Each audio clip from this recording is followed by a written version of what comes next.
Hi class, it's Mrs. Wright again. So this is going to be your PowerPoint lesson for Chapter 3, Section 2. Again, it's probably going to come in different segments because I still only have the capability of recording in 15-minute segments. Here we go, transition to section 2. So now that you guys have discussed and read about the physical, perceptual, and language development in infants, we're going to move forward and examine developmental psychology in more detail. And we're going to look more at the cognitive, which is thinking, and emotional development in children. So what we're going to focus on is the thought processes of children and how they develop, how children begin to think and communicate and relate to others, as well as solve problems. So objectively, after going through this PowerPoint segment, you should be able to summarize the cognitive development theory and then also discuss how children develop emotionally. So 2 key points here. We're looking at cognitive development, which is thinking, and then emotional development. All right, these are going to be your key terms and people, and these are outlined again in section 2 of chapter 3, which starts on page 70 in your textbook. So as far as review of the big ideas, so the next few slides will get an overall understanding of these key terms and concepts, and that will help you to accomplish those section objectives of understanding cognitive development and emotional development. All right, so let's just think about this first. Do you remember a time when your parents insisted that your younger sibling play with you and your friends?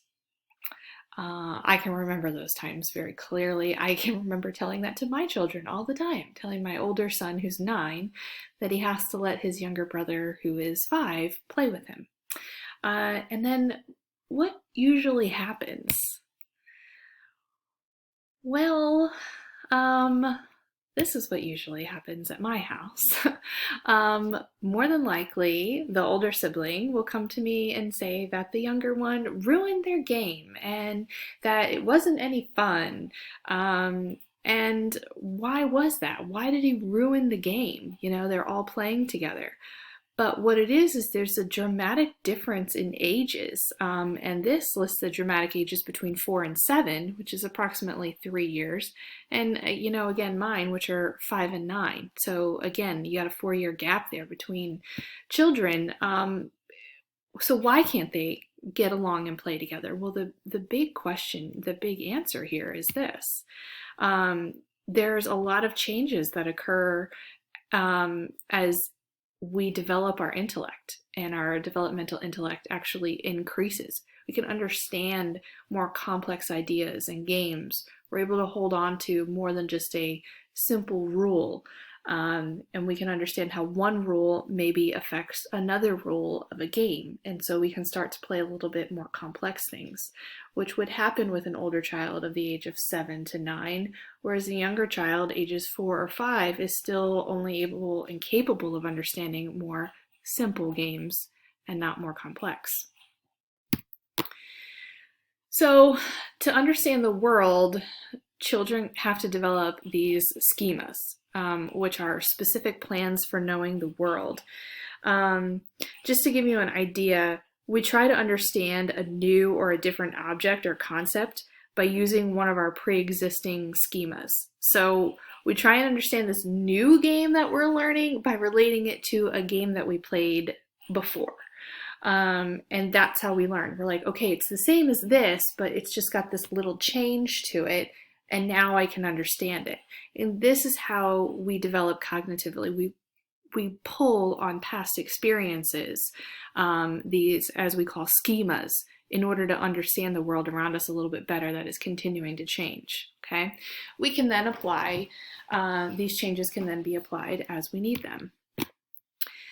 So there's also 2 other terms here called assimilation and accommodation that we need to understand. So assimilation is the process of fitting objects and experiences into one schema.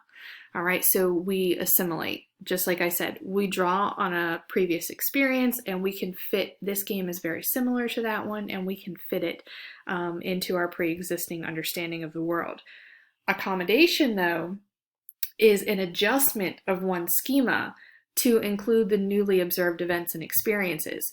So once we understand maybe this newer game that has more complex rules and ideas, we begin to accommodate to that, and now our schema changes, and our schema is not so simplistic anymore. Now our schema is a little bit more complex, and therefore we can draw on that when we're going to learn yet another new skill or another new game, as we're using as our example, okay?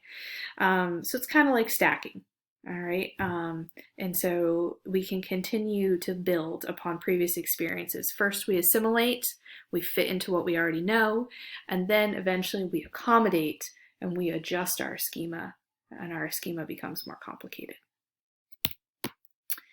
All right, so here's just some examples here. So how is the toddler on the left displaying assimilation? What may the toddler on the left soon discover that will require him to accommodate? And then look at the toddler on the right. So how is the toddler on the right displaying accommodation? And how do you think assimilation and accommodation help a child? So take a few minutes and see if you can't answer those questions based on these pictures. So go ahead and pause your video, jot down your answers, and then when you're ready, unpause and we'll go over them together. Okay, so the toddler on the left is displaying signs of assimilation because he thinks that all the animals belong together. And you can see here that you've got, looks like some stuffed animals, but this animal does not look like a stuffed animal. That looks like a real live cat to me. So what is he soon going to discover that's going to require accommodation? He's going to discover that the cat may not stay with the stuffed animals, causing the child to change his view that all animals belong together.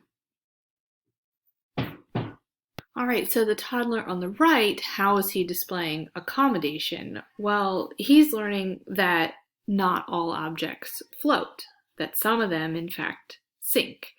So it's really hard to tell from the picture what he's looking at here, but it looks like he's got rocks, and then he's got something else that's lighter, maybe a plastic egg or something that's floating. All right, so he's developing, changing his view of the world to include kind of some new ideas. So how, number 4, how do you think assimilation and accommodation help a child? Well, together, combined, they allow one's understanding of the world to expand and then ultimately to change. All right, so object permanence is a child's realization that an object exists even when he or she cannot see or touch it. All right, we know that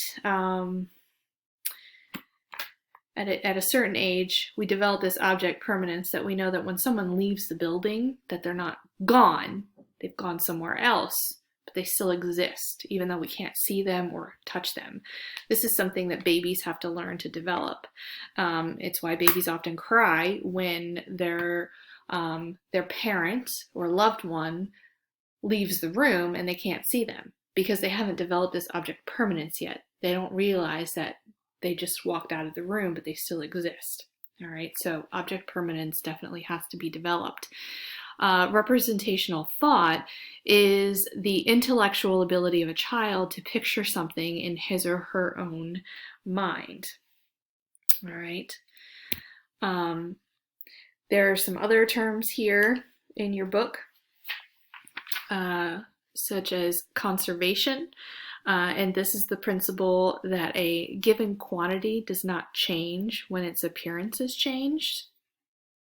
So, for example, if you have 2 identical short, wide jars filled with water, and you pour the contents of one of these jars into a tall, thin jar, a child under 5 will say that the tall jar contains more water than the short one. If you pour the water back into the short jar to show that the amount has not changed, the child will still maintain that there was more water in the tall container. Children under 5 do not seem to be able to think about two dimensions, height and width, at the same time. That is, they don't understand that a change in width is made up for by a change in the height of the tall glass. So this happens because children are what we call egocentric. All right, and so this thinking refers to seeing and thinking of the world from our own standpoint, and therefore having difficulty understanding someone else's point of view or other perspectives. All right, so young children are very egocentric. This is why, they'll argue with you and say, no, you're wrong. This is the way it is, and this is the way that I see it, because they're incapable of understanding other viewpoints. By the age of 7, though, the same child will tell you that the tall jar contains the same amount of water as the short one. So this does develop over time, but it takes time for that to happen.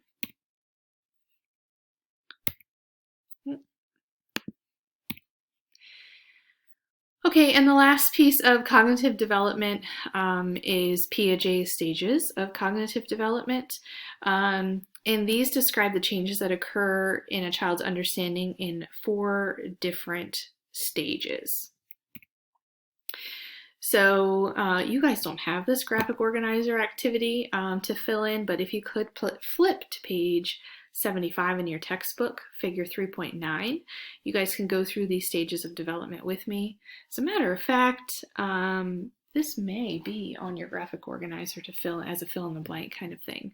So you're going to put the characteristics of stages and examples of schemas in your own words. So here we go. Here's what you have. So the 4 different,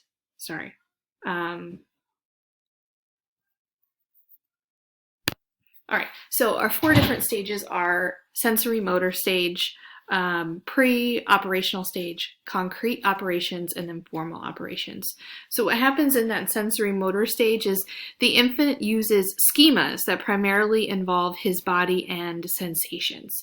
So you can see there's no object permanence, all right, no concept of conservation, and the infant will respond to stimuli. Examples of this will be clay balls do not exist unless I see them. All right, the pre-operational stage, this emerges when the child begins to use mental images or symbols to understand things. So characteristics here, again, no concept of conservation yet, does not have representational thought, does have representational thought, and uses symbols and words. So example here, clay balls exist even when I don't see them. If I flatten a clay ball, it has less clay than when it was a ball. Representational, maybe not always accurate, but that's where they are. The 3rd stage, concrete operations. Children are able to use logical schemas, but their understanding is limited to concrete objects or problems. So the characteristics, they understand the concept of conservation. An example, if I flatten a clay ball, it has the same amount of clay as when it was round. They understand this, it's something concrete. It's a concrete object. The last stage is formal operations. This is the person is able to solve abstract problems. So characteristics here are understands abstract ideas and hypothetical situations, can use reason and logic to reach an answer.